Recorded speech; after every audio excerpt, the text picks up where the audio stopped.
Vamos a tomar nuestras Biblias, abrir Marcos, capítulo 6, del 30 al 45. Seguimos con la exposición del libro de Marcos.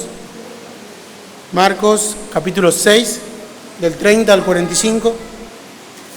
La alimentación de los 5.000, dice el título de la Reina Valera.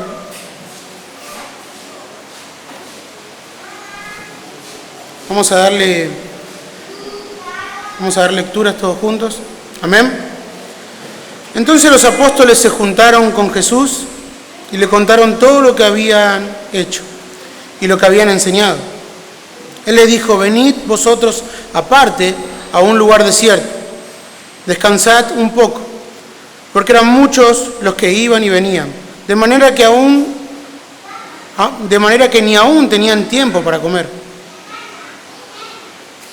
Y se fueron solos en una barca a un lugar desierto. Pero muchos los vieron ir y le reconocieron, y muchos fueron allá a pie desde las ciudades. Y llegaron antes que ellos, y se juntaron a él. Y salió Jesús y vio una gran multitud, y tuvo compasión de ellos, porque eran como ovejas que no tenían pastor. Y comenzó a enseñarles muchas cosas. Cuando ya era muy avanzada la hora, sus discípulos se acercaron a él, diciendo: el lugar es desierto y la hora ya muy avanzada. Despídelos para que vayan a los campos y aldeas de alrededor y compren pan, pues no tienen que comer. Respondiendo él les dijo: denle vosotros de comer. Ellos le dijeron: que vayamos y compremos pan por 200 denarios y le demos de comer. Y él les dijo: ¿cuánto pan tenéis? Id y verlo. Y al saberlo dijeron: 5 y 2 peces. Y les mandó que hiciesen recostar a todos por grupos sobre la hierba verde. Y se recostaron por grupos, de 100 en 100 y de 50 en 50. Entonces tomó los 5 panes y los 2 peces, y levantando los ojos al cielo, bendijo y partió los panes, y dio a sus discípulos para que los pusieran delante, y repartió los 2 peces entre todos. Y comieron todos y se saciaron, y recogieron de los pedazos 12 cestas llenas, y de lo que sobró de los peces. Y los que comieron eran como 5.000 hombres. Oremos, hermano. Señor, te damos gracias una vez más por la bendición que nos has dado, el privilegio de poder congregarnos juntos y abrir tu palabra y leerla. Sabemos que tú nos hablas todos los días por medio de ella, Señor. Te pido que nos ayudes hoy, que me ayudes a mí, Señor, un hombre débil, a poder compartir el mensaje que tú me has dado, que he preparado, Señor, que he meditado. Ayuda a mis hermanos a que puedan también ponerlo por obra junto conmigo. Te damos gracias, Señor, por todo lo que tú nos das. En el nombre de Jesús te lo pedimos. Amén y amén. Puede tomar su asiento, mi hermano.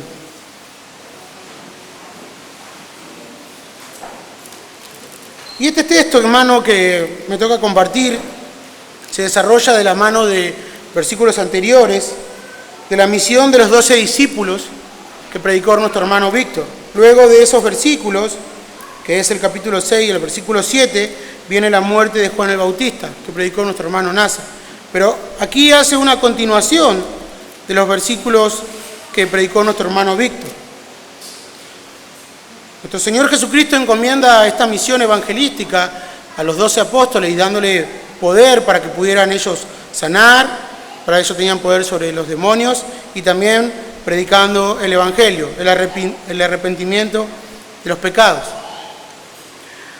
Entonces, vamos a comenzar y voy a tratar de hacerlo más corto posible porque son varios versículos y buscar el punto para que podamos entender qué es lo que está comunicando Marcos.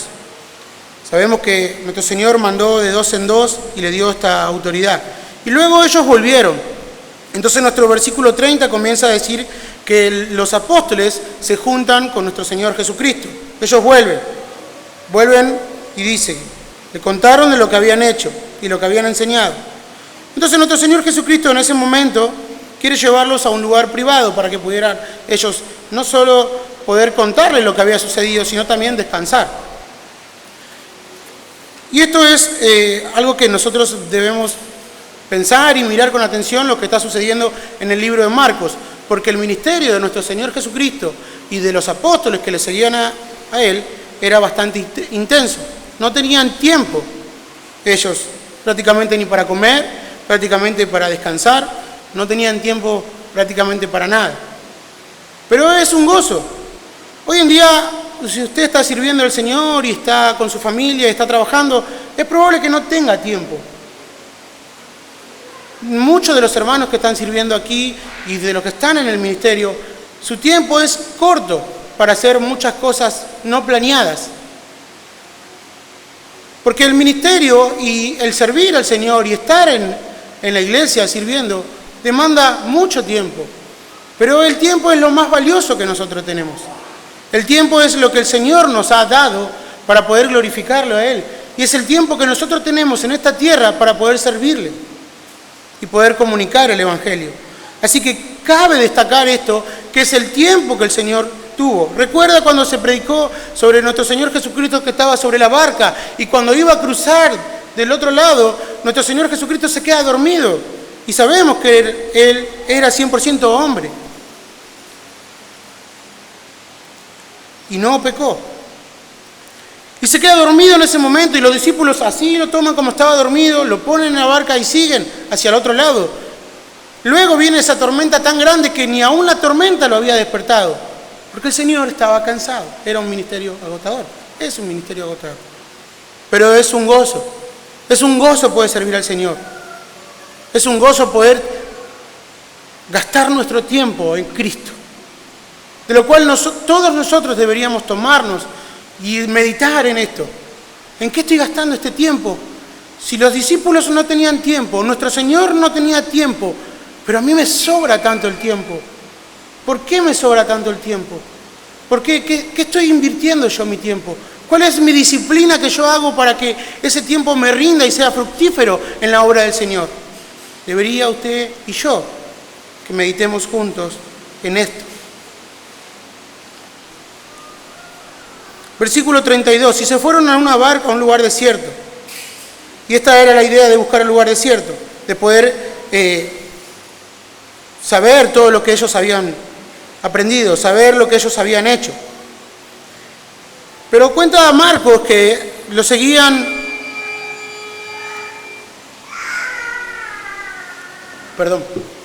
cuenta Marcos que lo seguía la multitud. Y eso es lo que el libro de Marcos siempre nos enseña. La multitud iba atrás de nuestro Señor Jesucristo. Y Marcos registra este asombroso milagro de la multiplicación de los panes. Esta alimentación a 5.000 personas.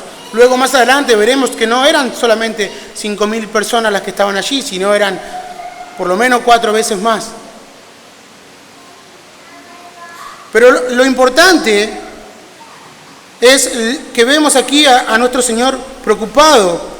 Y podemos verlo en el versículo 34. Y vemos cómo la humanidad de Cristo, nuevamente Marcos quiere comunicarnos lo que es la humanidad de Cristo, los sentimientos que tenía nuestro Señor, lo que Él sentía, lo que Él estaba viendo en ese momento. Versículo 34 dice, y salió Jesús y vio una gran multitud y tuvo compasión de ellos, porque eran como ovejas que no tenían pastor, y comenzó a enseñarles muchas cosas. Marcos registra este acontecimiento milagroso que luego lo va a repetir el Señor más adelante, pero lo importante y lo que por ahí hoy en día mucho se ve es la compasión de las personas o de los cristianos que debemos tener hacia los demás. Y cuando citan este texto, solamente se enfocan en la alimentación de las personas por la parte física. Nosotros debemos tener compasión del hermano o del prójimo, ayudarlo en todas las necesidades. Pero lo primero que el Señor suple aquí cuando tiene compasión de ellos, y la palabra compasión significa padecer, ver padecer a alguien e impulsar a aliviar su dolor o su sufrimiento. Y cuando nuestro Señor Jesucristo tiene compasión de la multitud que estaba allí, la primera reacción que tiene Él es ir y hablar la palabra. Aparentemente lo que el Señor está viendo en todas las multitudes que se le acercan es que ellos son ovejas que no tenían pastor. La compasión de nuestro Señor es que ellos se estaban perdiendo. Es que el pueblo de Israel, a que Dios había escogido, no tenían pastor y estaban muriendo de hambre. Estas ovejas estaban rumbo a la destrucción, rumbo al infierno. Pero este pueblo de Israel tenía escribas, tenía fariseos, tenía maestros de la ley, a los cuales eran los encargados de transmitir e interpretar las verdades de la ley, lo cual ellos pensaban que lo hacían, y lo único que hacían era agregar mandamientos a los mandamientos, tradiciones a los mandamientos del Señor, perdiendo el fin y el rumbo al cual le dieron a la palabra. Ellos tenían una palabra, eran encargados de transmitir la palabra, y ellos, al agregarle mandamientos a los mandamientos del Señor, perdieron el rumbo. Ellos se desviaron por completo, hasta llegar al punto que anulaban la palabra del Señor. Ellos se aferraban a sus propios mandatos antibíblicos. Pero el Señor ve a un pueblo perdido. Aquellos que tenían que cuidar del rebaño, aquellos que debían alimentar a las ovejas con la gloriosa palabra del Señor, se dedicaron a satisfacer su propio ego, dejando que el pueblo muera de hambre. El Antiguo Testamento nos indica que el pueblo perece por falta de conocimiento. Las ovejas perecen cuando no comen el alimento. No solo que ellos habían perdido el rumbo de la ley, sino que utilizaban la ley mal interpretada para darle rienda suelta a su pecado. Y eso más adelante lo vamos a poder ver, cómo ellos utilizaban textos de las Escrituras solamente para poder seguir pecando y vivir una vida pecaminosa. Pero Juan, el apóstol Juan, en el capítulo 10, versículo 11, nos dice que Jesucristo, yo soy el buen pastor. Yo soy el buen pastor. El buen pastor da su vida en sacrificio por las ovejas. La compasión del Señor se ve en estas palabras, en las palabras que Él dice. Él comenzó a enseñarles. Él comenzó a darle el verdadero y el primordial y el único y sobre todo alimento, que es la palabra del Señor. Él tuvo compasión de ellos y comenzó a enseñarles. Marcos no nos dice aquí en este texto qué fue lo que le estaba enseñando. Sabemos que cada vez que el Señor hablaba o decía enseñaba, se hablaba de la palabra. Pero Lucas, el texto paralelo, en el capítulo 9 dice, el versículo 11, y cuando la gente lo supo y le siguió y les recibió, les hablaba del reino de Dios. Lo primero que viene a nuestra mente cuando nosotros vemos a nuestro prójimo, cuando nosotros estamos en la calle o cuando nosotros tenemos la oportunidad de hablar con personas continuamente, todo el tiempo, ¿qué es lo que se nos viene a la mente? ¿Qué es lo que se nos viene a la mente en cuanto a la necesidad de la persona? ¿Necesita trabajo? ¿Necesita alimento? Puede ser. ¿Necesita salud? ¿Un poco de salud? ¿Algún remedio? Puede ser. Pero ¿qué es lo importante que rescata el texto? ¿Qué es lo que la palabra del Señor nos indica siempre? ¿Cuál es la necesidad de cualquier ser humano en esta tierra? ¿Cuál es su primera necesidad? Es Cristo. Es Cristo. Por supuesto, el Señor sabía muy bien esto, porque para eso había venido, para dar sus vidas en rescate por muchos.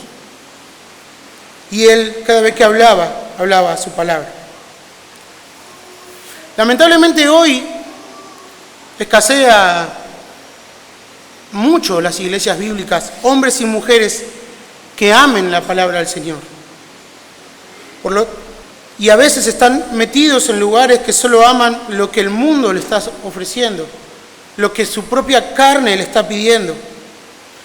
Usted sabe, tenemos familiares que no quieren saber nada con el Evangelio del Señor. Incluso hay aquellos que lo rechazan, que nos rechazan a nosotros mismos porque queremos conocer más del Señor.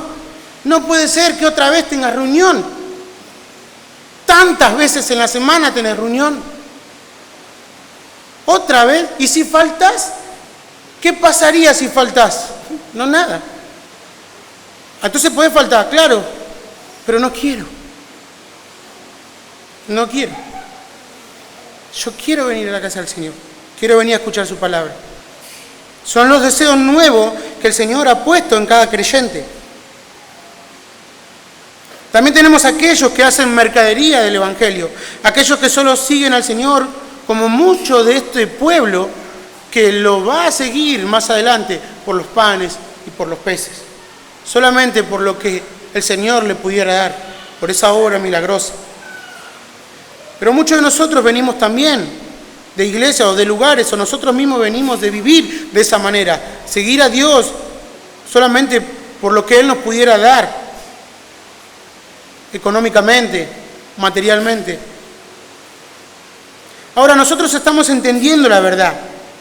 Y lo que el Señor aquí nos está explicando, lo que está dando a entender Marcos, es que Jesucristo le da al ser humano lo único que necesita, o lo primero que necesita, que es su palabra, que es restablecer la enemistad con Dios.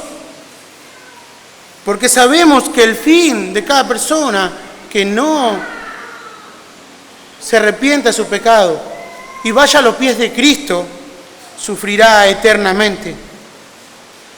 Tenga lo que tenga, sea quien sea rico o sea pobre, si es sabio o si es ignorante, no importa el estatus social de cualquier persona que tenga o qué habilidades que cada uno pueda tener.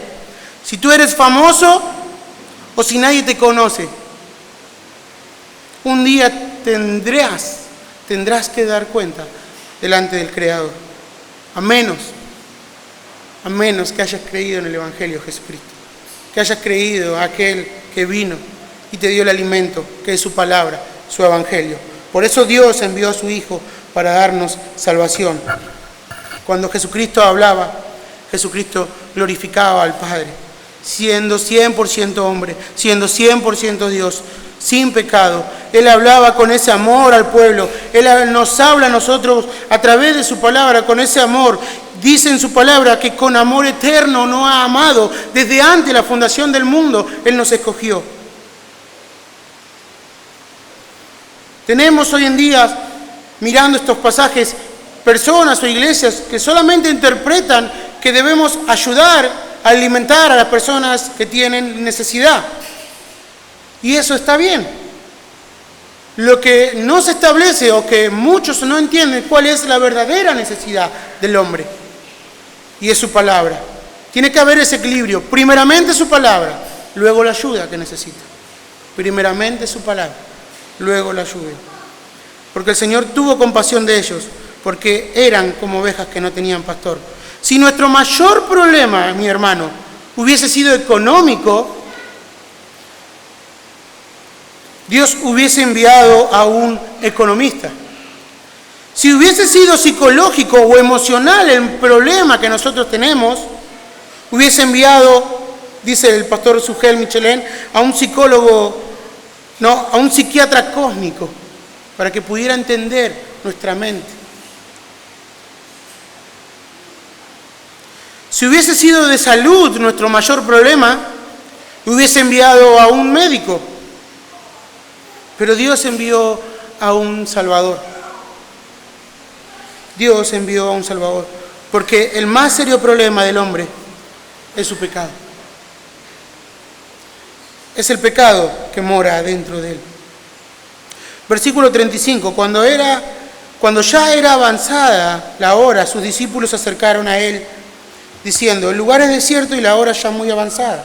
Despídelos para que vayan a los campos y aldeas de alrededor y compren pan, pues no tienen que comer. Respondiendo él, les dijo: denle vosotros de comer.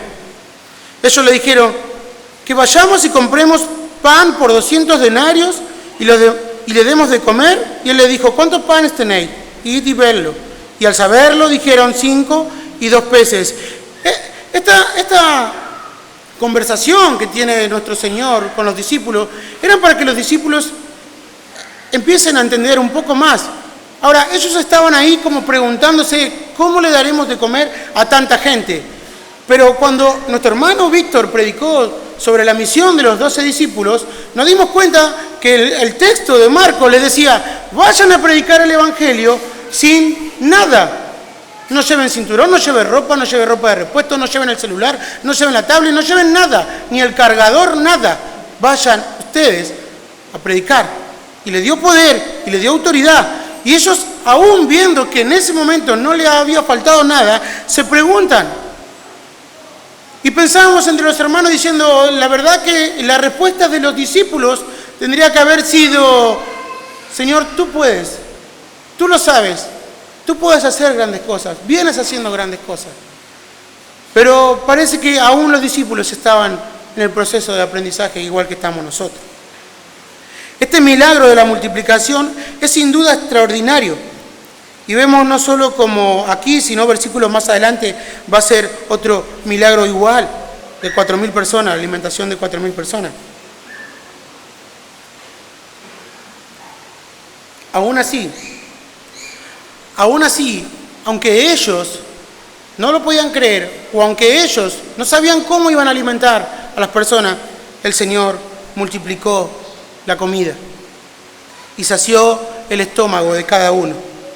Pero primero alimentó su espíritu, primero les dio de comer, primero predicó el Evangelio. Vemos que Marcos nos dice que cada milagro revelaba la deidad de nuestro Señor. Hacía notar que Él era el Mesías prometido, que el mismo Dios estaba caminando entre ellos.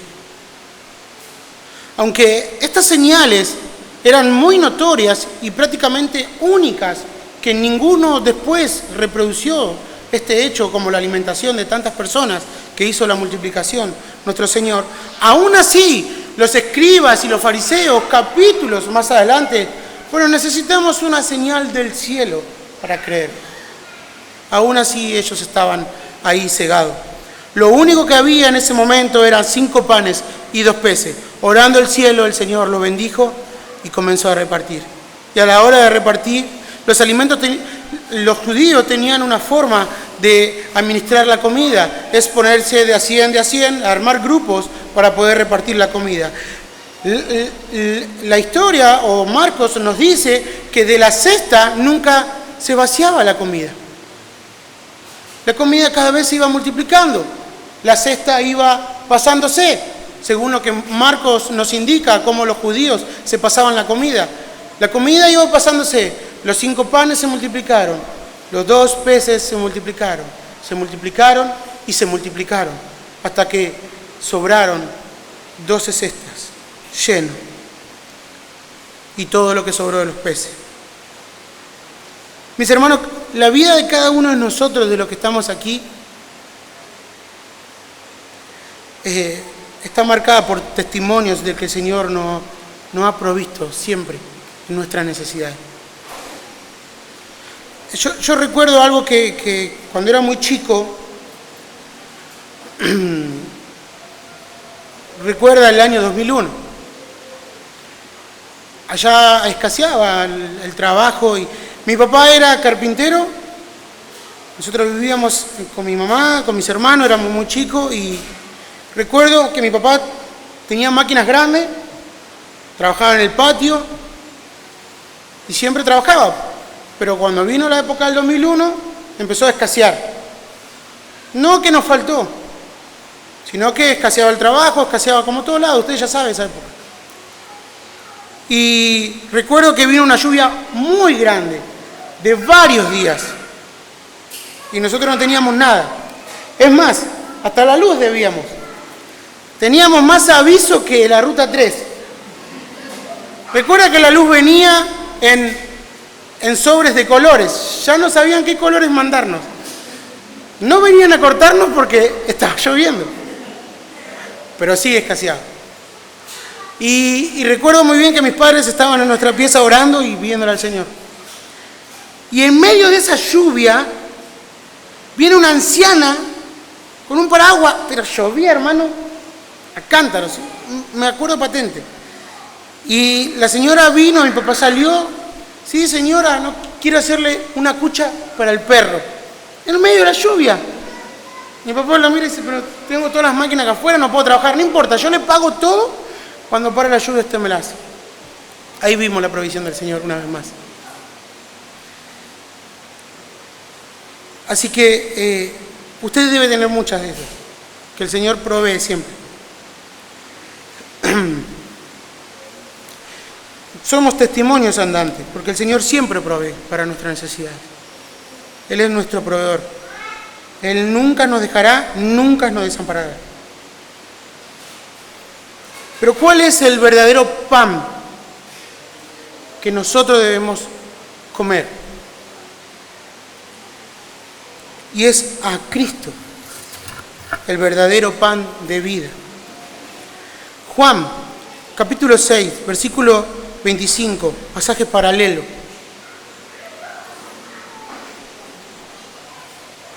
Dice así: hallándose al otro lado del mar, le dijeron: Rabí, ¿cuándo llegaste acá? Respondió Jesús y les dijo: de cierto os digo que me buscáis, no porque habéis visto las señales, sino porque comiste del pan y os saciaste.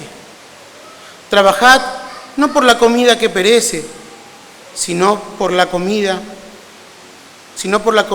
a que vida eterna permanece, la cual el Hijo del Hombre os dará. Porque a esta señal Dios, el Padre.